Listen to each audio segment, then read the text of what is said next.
நாம் சென்ற வாரத்திலே டிஸ்பென்சேஷன் தமிழிலே நியம நிர்வாக காலங்கள், சிலர் இதை கால சகாப்தம், யுகங்கள் என்றெல்லாம் பல்வேறு வார்த்தைகளை சொல்வார்கள். ஆனால் நாம் அதை அதிகமாக ஆங்கிலத்திலே டிஸ்பென்சேஷன், தமிழிலே நியம நிர்வாக காலங்கள் என்று சொல்கின்றோம். சென்ற வகுப்பிலே இதை குறித்து சில அறிமுகத்தை படித்தோம். முக்கியமாக அந்த வார்த்தையுடைய பொருள், 7 டிஸ்பென்சேஷன் குறித்ததான அவைகளுடைய பெயர்கள். அடுத்ததாக இந்த பாடம் அவசியமா? ஏனென்றால் சிலர் டிஸ்பென்சேஷன்ங்கிற பாடம் தேவையில்லை, இது ஒரு தியரி என்றெல்லாம் சொல்கிறார்கள். அவர்களுக்கு நாம் பதில் கொடுத்தோம். என்னவென்றால், பைபிளை பழைய ஏற்பாடு புதிய ஏற்பாடு என 2 காலகட்டங்களாக பிரித்து படிக்கிறோம் அல்லவா? அதுபோலதான் டிஸ்பென்சேஷன் என்கிற பாடத்து மூலம் பைபிளை 7 காலகட்டங்களாக சரித்திரத்தின் அடிப்படையிலே பகுத்து படிக்கிறோம். ஆகவே டிஸ்பென்சேஷன் என்பது பைபிளை படித்து புரிந்து கொள்வதற்கான ஒரு அப்ரோச் அல்லது ஒரு முறைதானே தவிர இது வெறும் தியரி அல்ல. ஆகவே அந்த விதத்திலே நாம் டிஸ்பென்சேஷன் நியம நிர்வாக காலம் அல்லது டிஸ்பென்சேஷன்கிற பாடம் பைபிளை நாம் படித்து புரிவதற்கு ஒரு எளிய முறையாக இருக்கிறது. சரி,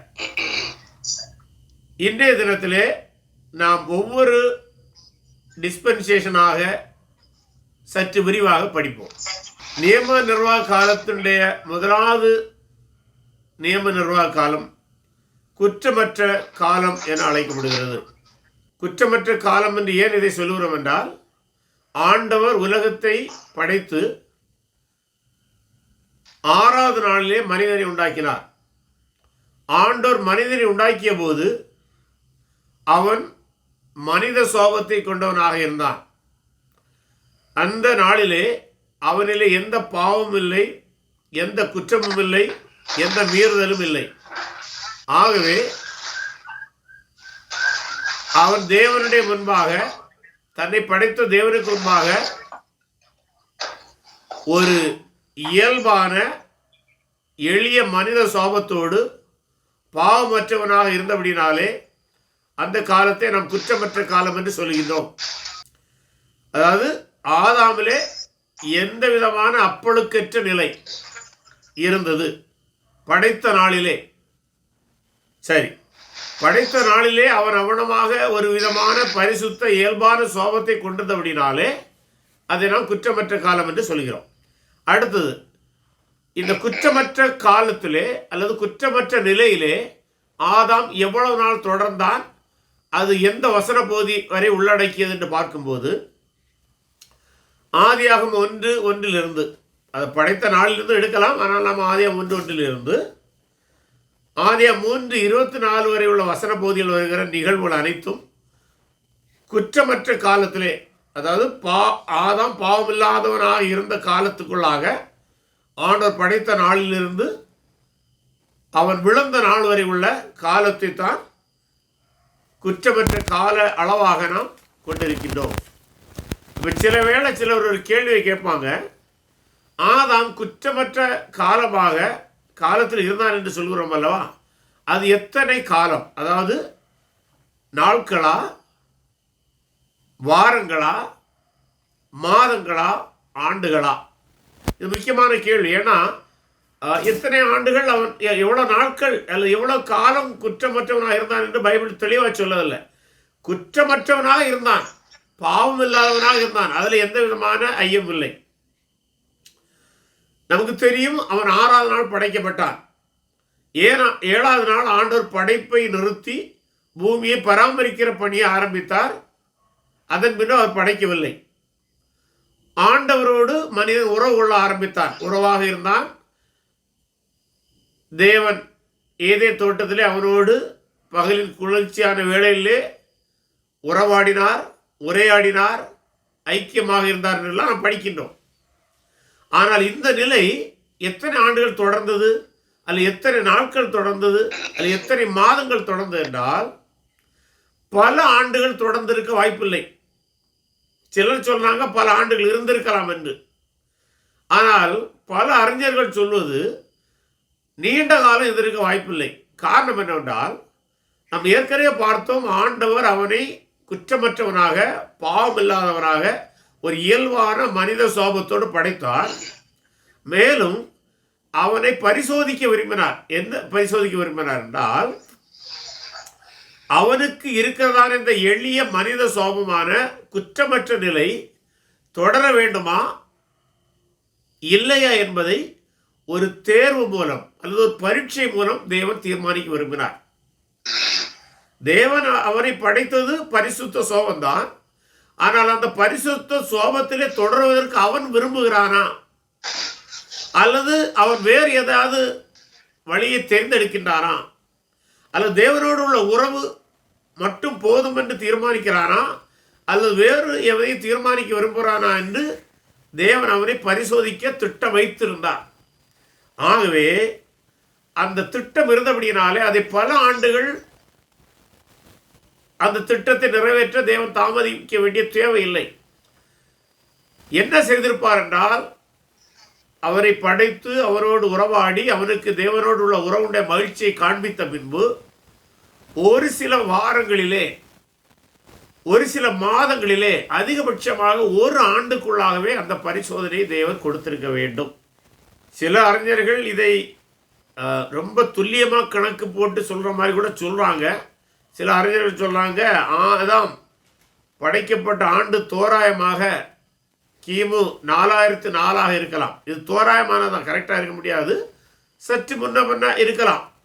எப்படியும் சரி, ஆண்டவர் அவனை படைத்து அவனை ஒரு பரிசுத்த மனித சோப இயல்பில் படைத்து அந்த பரிசுத்த நிலையில் அவன் தொடர வேண்டுமா தொடர வேண்டாமா என்பதை பரிசோதிக்க திட்டமிட்டு அவர் செயலாற்றிய போது அது குறிப்பிட்ட நாட்களுக்குள்ளாக அல்ல வாரங்களுக்குள்ளாக, அதிகபட்சமாக ஒரு சில மாதங்களுக்குள்ளாக அந்த சோதனையை கொடுத்திருக்க வேண்டும். மேலும் இந்த குற்றமற்ற நிலையில் இருக்கும்போது ஆண்டவர் ஆதாமுக்கு சில உண்மைகளை வெளிப்படுத்தி இருந்தார். அவை என்னவென்றால், நீங்கள் உங்கள் நோட்டை எடுக்கிறதா இருந்தால் உங்கள் நோட்டில் 8வது பக்கத்தில் இருக்கிறது. அதில் 6 நியமங்களை அவனுக்கு வெளிப்படுத்தி இருந்தார். அதை வாசிக்கின்றேன். பலுகி பெருகி பூமியை நிரப்புதல், பூமியை கீழ்ப்படுத்துதல், அதாவது ஆளுதல், பறவைகளையும் மிருகங்களையும் ஆளுதல் அல்லது ஆண்டு கொள்ளுதல், கனிகள் முதலிய சைவ உணவு சாப்பிடுதல், ஏதேன் தோட்டத்தை பண்படுத்துதல், நன்மை தீமை அறியத்தக்க கனி அதை புசிக்க கூடாது. இந்த விதமான 6 நியமங்களை அவனுக்கு வெளிப்படுத்தி இருந்தார். அடுத்ததாக இந்த நியமங்கள் சார்ந்து ஒரு பரீட்சையை அல்லது ஒரு தேர்வை வைத்திருந்தார்.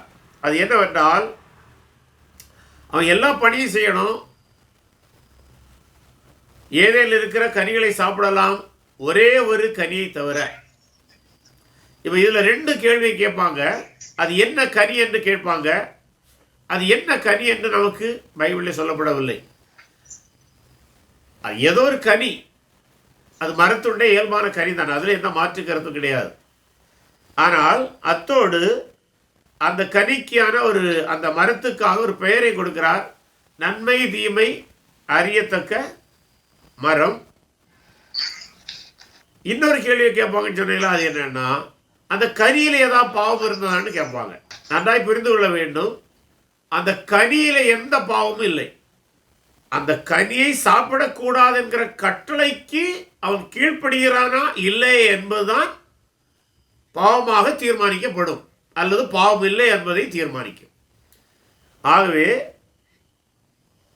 அந்த கனியிலே எந்த பாவம் இல்லை, அந்த கனி எது என்று தெரியாது. அது அவனை பரிசோதிப்பதற்கு ஆண்டவர் வைத்திருந்த ஒரு மரம், அந்த மரத்துடைய கனி மட்டும்தான். அந்த மரமும் அந்த கனி எது என்று நாம் எதையும் தீர்மானிக்க முடியாது. சில வேளை நம்முடைய நோட்டு புஸ்தகங்களிலே படங்களிலெல்லாம் ஒரு ஆப்பிள் மரத்தை போல அது வரையப்பட்டிருக்கும். அது தோற்றத்துக்காக அப்படி செய்யப்படுகிறதே தவிர மற்றபடி அது ஆப்பிள் மரம் என்று சொல்ல முடியாது. ஒரு முறை நான் ஒரு சர்ச்சில் ஒரு ப்ரோக்ராமுக்கு போயிருக்கும்போது அங்கே பிள்ளைகள் இந்த நிகழ்ச்சியை நடித்து காட்டிய போது தக்காளி பழத்தை வைத்திருந்தார்கள். ஆகவே அது தக்காளி பழமும் அல்ல, அது ஆப்பிள் பழமும் அல்ல, ஏதோ ஒரு பழம் என்று நாம் வைத்து கொண்டால் மட்டும் போதும். ஆனால் ஆண்டவர் கொடுத்த கட்டளையை பரிசோதிப்பதற்கு ஒரு குறியீடாக அல்லது ஒரு அளவீடாக வைக்கப்பட்ட மரம் மட்டுமே. சரி, இந்த குற்றமற்ற காலத்திலே அவனுக்கு கொடுக்கப்பட்ட பொறுப்பு என்னவென்றால் அல்லது கடமை என்னவென்றால், அவன் ஏற்கனவே நாம் பார்த்த வண்ணமாக எந்த கனியும் சாப்பிடலாம், அதில் எந்த மாற்று கருத்தும் கிடையாது. ஆனால் அந்த ஜீவ விருட்சத்தின் கனியை சாப்பிட்டால் அவனுக்கு ஜீவன் நீட்டிக்கப்படும். குற்றமிற்றாத நிலையில் அவன் தொடர்ந்து விடுவான். அதே நேரம் நன்மை தீமை அறியத்தக்க கனி அவன் சாப்பிட்டானால் அவன் கீழ்ப்படியதவனாக கருதப்பட்டு பொறுப்பில்லாதவனாக அவன் மாறிப்போவான் என்பதை ஆண்டவர் தீர்மானித்திருந்தார், அவனிடம் சொல்லியிருந்தார். ஆனால் துரதிர்ஷ்டவசமாக தேவன் கொடுத்த பொறுப்பிலும் கடமையிலும் ஆதாம் தோல்வி அடைந்ததாக பார்க்கிறோம். அவனுடைய தோல்வியை குறித்து பார்க்கும்போது 9ஆம் பக்கத்தில், பரிசுத்த சோபத்தை பெறாமல் பாவ சோபத்தை ஆதாம் பெற்றான், நற்குணத்தை வளர விடாமல் தீய குணம் அவனுக்குள் வேறிட ஆரம்பித்தது. இதன் விளைவாக தேவனிடம் தினமும் உறவாடுகிறவன் தேவ சத்தத்தை கேட்டபோது விலகி போனான். இதுதான் அவனுடைய தோல்வியாக வருகிறது. அது மட்டுமல்ல, அதனுடைய விளைவாக அவன் மட்டுமல்ல முழு உலகமும் பாவத்திற்குள்ளாய் சென்றது. அடுத்ததாக அதனால் வந்த தண்டனை என்னவென்றால், ஆதாம், ஏவாள், சர்ப்பம் மற்றும் நிலம் மீது சாபம் உண்டானது. இரண்டாவதாக ஆவிக்குரிய மரணத்தினால் சரீர மரணம் ஆரம்பமானது. இல்லை, ஆண்டவர் என்ன சொன்னார்? நம்மை தூய்மை அறியக்கூடிய கனியை சாப்பிடுகிற நாளிலே சாகவே சாவா என்று சொன்னார்.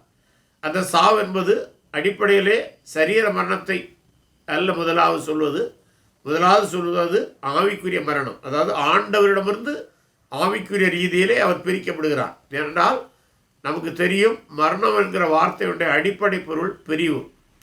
ஆகவே அவன் தேவனிடமிருந்து ஆவிக்குரிய ரீதியிலே பிரிக்கப்படுகிறான். அதன் விளைவாக அவனுக்கு சரீர மரணம் உண்டாகிறது. ஆகவே தான் இன்றைக்கு கூட ஒரு மனிதன் பிறக்கும் போதே தேவ சமூகத்திலே அவன் ஆவிக்குரியிலே தேவனை விட்டு பிரிந்தவனாகத்தான் பிரிக்கின்றான். அதாவது ஆவிக்குரிய மரணத்தோடு தான் பிறக்கிறான். ஆனால் அவன் சரீரத்தை மரணத்தை அடைவதற்கு முன்பாக ரட்சிப்பை ஏற்றுக்கொண்டானால் அவன் அந்த ஆவிக்குரிய மரணத்திலிருந்து விடுபட்டு சரீர மரணத்தின் பின்பு அவன் தேவனோடு பரிபூர்ணமாக வாழக்கூடிய நிலையை பெறுவான். மூன்றாவதாக தண்டனையுடைய விளைவாக ஆதாம் ஏதேனிலிருந்து துரத்தப்பட்டதை நாம் பார்க்கிறோம். ஆதியாகமம் 3ஆம் அதிகாரம் 24ஆம் வசனத்தை படிப்போன்றால் அவன் ஏதேனிலிருந்து துரத்தப்பட்டதை பார்க்கிறோம். நான்காவது, ஜீவ விருட்சத்தின் கனி சாப்பிட முடியாமல் தடை செய்யப்பட்டது. ஏனென்றால் இதை சில அறிஞர்கள் என்ன விளக்குறாங்கன்னா, ஒருவேளை இந்த பாவத்தில் விழுந்த நிலையிலேயே இவன் ஜீவ விருட்சத்தின் கனியை சாப்பிட்டிருப்பான் என்று சாப்பிட்டு விட்டால் அவன் அந்த பாவ சோபத்திலே மரிக்காத நிலை அடைந்து விடுவான். அப்படி ஒரு சூழல் உண்டாகுமானால் பாவ சோபத்தோடே மனிதன் சரீரம் மரிக்காத நிலையை அடையலாம். அப்படி மனித குலம் பெருகும்போது பாவம் கட்டுப்படுத்த முடியாத அளவுக்கு பெருகி போகும். ஆகவே தான் அவன் இந்த சரீரம் மரிக்கும் நிலையை அடைவதற்காக ஆண்டவர் ஜீவ விருட்சத்தின் கனியை சாப்பிடாமல் தடுத்தார் என்று அறிஞர்கள் விளக்குகிறார்கள். அடுத்ததாக தொடர்ந்த நியமம். தொடர்ந்த நியமம் என்றால் நாம் ஏற்கனவே அறிமுக பாடத்திலே படித்திருக்கின்றோம். ஒவ்வொரு காலத்திற்கும் ஆண்டவர் சில நியமங்களை கொடுக்கிறார். அந்த நியமங்களிலே சில அந்த காலத்துக்கு மட்டும் உரியது, சில நியமங்கள் அடுத்த தொடர்ந்து வருகிற நியம காலங்களிலும் தொடரும் என்று படித்தோம். அதிலே ஜீவவிருட்சத்தின் கனி சாப்பிடக்கூடாது என்கிற அந்த நியமம் குற்றமற்ற காலத்தோடு முடிந்து போகிறது. ஏன்னா அதை தான் மீறினான். ஆகவே அதை ஆண்டவர் மாற்ற வேண்டிய கட்டாயம் வருகிறது. ஆகவே அதை எடுத்துவிட்டு மீதி உள்ள நியமங்கள் தொடர்கின்றன. குறிப்பாக பூமியை பண்படுத்துதல் முதலிய முதல் நியம நிர்வாக காலத்தின் தேவ கட்டளைகள் இன்னும் தொடர்கிறது. இல்லை, இன்றைக்கு நம்ம விவசாயம் செய்கிறோம், நிலத்தை பண்படுத்துகிறோம், நிலத்திலிருந்து தான் நமக்கு தேவையான அனைத்தையும் நாம் பெற்றுக்கொள்கிறோம். ஆகவே அந்த நியமம் தொடர்கிறது. அதுபோல் சைவ உணவு சாப்பிட வேண்டும் என்கிற நியமமானது குற்றமற்ற காலத்திலும் இருந்தது, அடுத்த நியம நிர்வாக காலத்திலும் அது தொடர்வதை பார்க்கிறோம்.